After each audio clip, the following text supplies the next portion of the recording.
Okay, so it is rainy here in Santa Monica, and gotta drive the Corvette in the rain back to Palm Springs,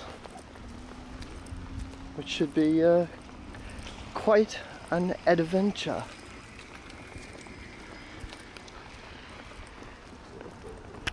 See? Let's go. Okay, so I'm gonna get in the car here.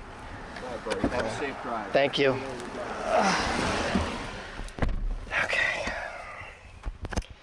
So, rainy day. Let's see what this car is like in the rain. Let's go. Okay, so this is the experience of driving a Corvette on the freeway in the rain.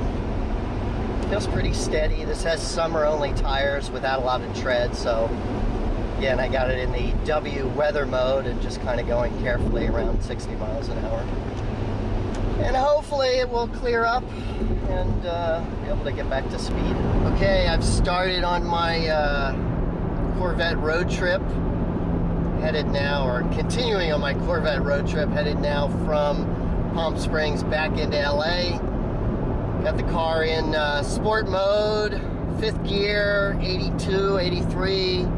And reasonably quiet inside, you know, not crazy wind noise, no crazy engine noise. Obviously, if you accelerate, there is, but quiet.